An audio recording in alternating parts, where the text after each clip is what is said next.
Brought to you by JMR Rentals, professional digital cinema and broadcast equipment rentals in Brooklyn, New York. JMRNY.com. Catherine, this is the special, you've made it to the special bonus round of questions. So I'm sure, being a New York actor, that you are familiar with the television show Inside the Actors Studio. Yeah, yeah.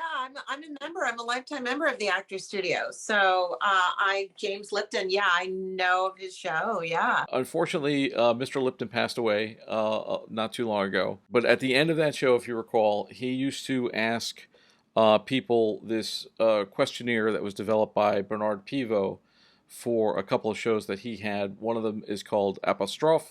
The other one I cannot pronounce because I don't speak French very well. Uh, but I wanted to run them by you because I think they're great. And since Lipton ripped them off from Pivot, I thought it was okay to take them from him and continue the legacy. All I'm right, sure he's so, happy with that. all right. So these should be very off the cuff, but let's begin. I'm not as I don't have the gravitas of Lipton, so yeah, and I don't have a stack of blue cards with me or anything, but bear with me as we go. All right, what is your favorite word?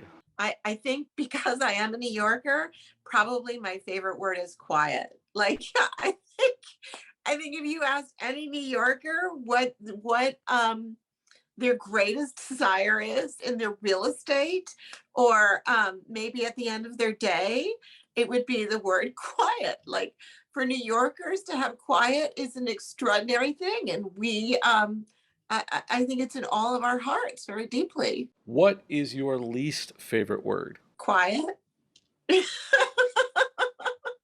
Sometimes in life, life, you're just too quiet. Sometimes life is too quiet. And I came from you can hear them now, my large Irish family, because I'm at my sister's house. I came from a very large Irish family.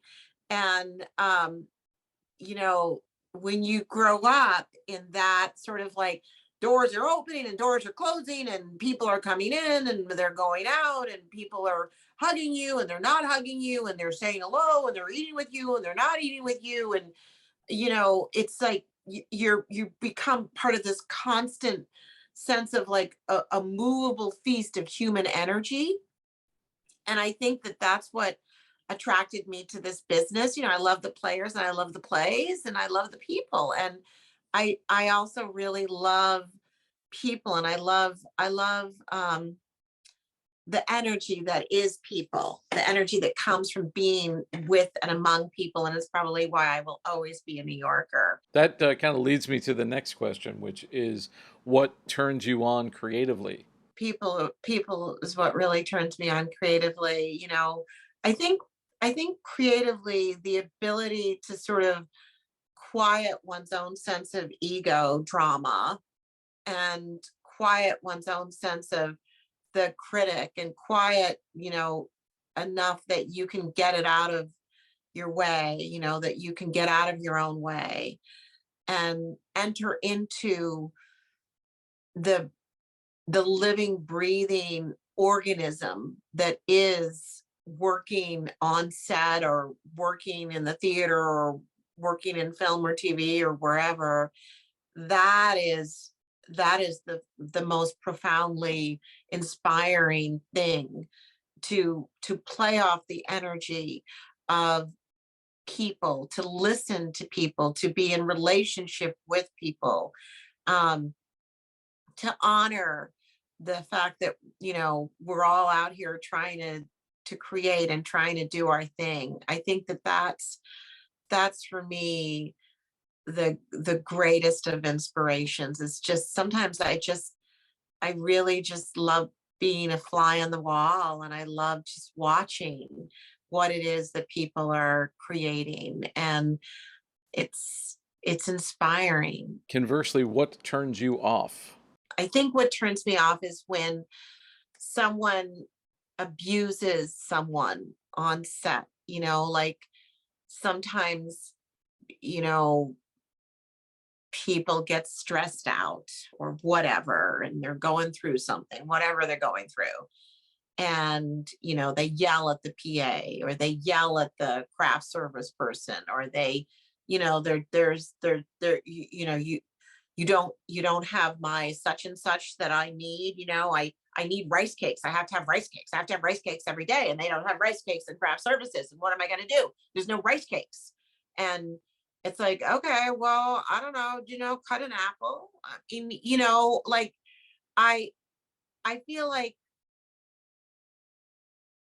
you can see it across the board sometimes, that doesn't matter what position one is in this industry. Sometimes this industry can really make people, they drink the Kool-Aid, they really go too far with that Kool-Aid. And um they exert their ego and their uh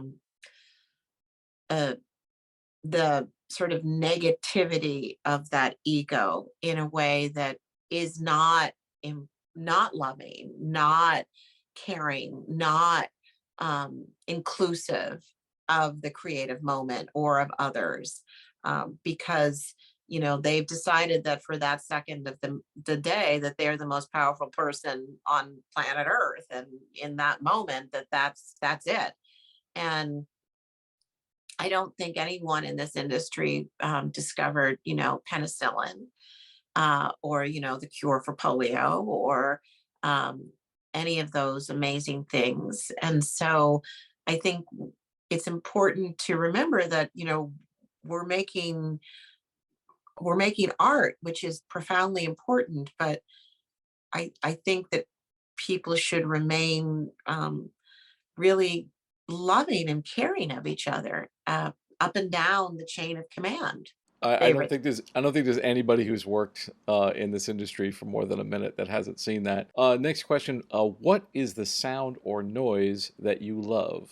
Music. I love music. I love all music. I love any kind of music. I grew up in a time in New York when, I snuck out of the house and, went down into the limelight. And I grew up at a time in New York when you could be 14 years old and you could get into the limelight. Like, I was 14 and I was going to the limelight, and I was going to Studio 54 at 14 years old. And I'd get all dressed up and I'd like wander down there and I'd be like, this is awesome. The music is so amazing. And I love going to you know, all the places you can go to hear all the music in the world. There's no music that I don't love. There's just no music that I don't love. The thing it saddens me a little bit is that I don't know if this generation dances as much as we did. Like, I was doing roller disco. I was dancing. I went out to go dancing. I didn't go out to go drinking. I went out to go dancing. And that is something that I think, I hope that this generation really starts to embrace more, and get off of your computer, get off of your computer games, unhook, like, disconnect. Like, we would go to these incredibly huge dark arenas and just dance. It was like you didn't even know who you were dancing with half the time. You were just moving in space. It was just bodies moving in space. And so that's my favorite noise. My favorite noise is any kind of music with bodies moving in space. What sound or noise do you hate? I hate leaf blowers, which I hate leaf blowers. I hate lawnmowers. I'm staying at my sister's house in New Jersey, and there's like a lot of leaf blowers like that. We got a lot of extra noise in Manhattan. Like, I'm totally, yeah, we got a lot. It's a very noisy place. But the leaf blowers down here in the suburbs, those leaf blowers, those lawnmowers, wow. I think everybody has mentally put out a hit on somebody with a leaf blower in their neighborhood. This is probably everyone's favorite question. What is and being a New Yorker, I'm sure you have one. What is your favorite curse word? I like them all. Like, what's not to like? I mean, I like them all. You know, should I just reel them off for you? Because I like What's the every one that curse you word. use the most though? What's your go-to? The F word, probably. I love the F word.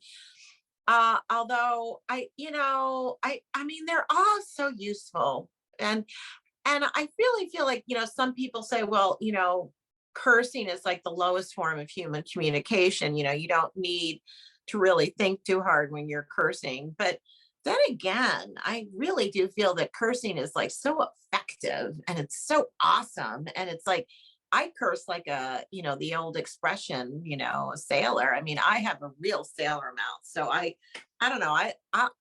There's no curse word that I don't enjoy. What is the profession that you, other than your own, that you would like to attempt?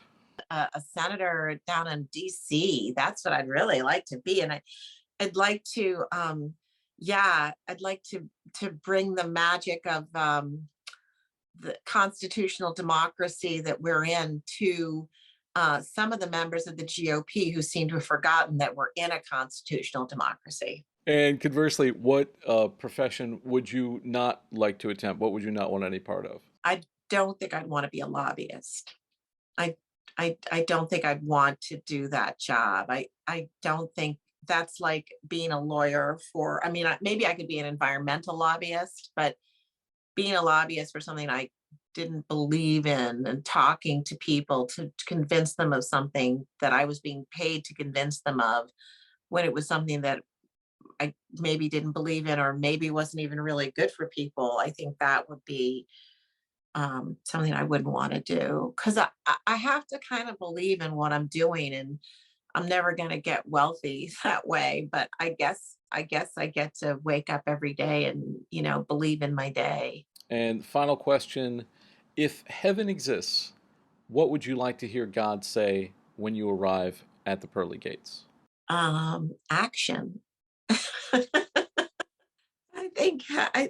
think that is. I think what I get to do, I think being on set is a little piece of heaven every day. Every day I'm on set, it's a little piece of heaven. That's great. That's that's the most actory answer I've ever heard, but it's brilliant. I love it. Um, you know, here's a coffee. There's the camera. There's your mark. Let's go. Um, Let's go. so Let's never make some stop stories. working, man. Never stop working. All right. Yeah, yeah. All right. Catherine, thank you so much. This has been Thank great. you. You're welcome to come back anytime. Thank you for having me, and good luck to you. And thank you so much. It's so fun. Really appreciate it.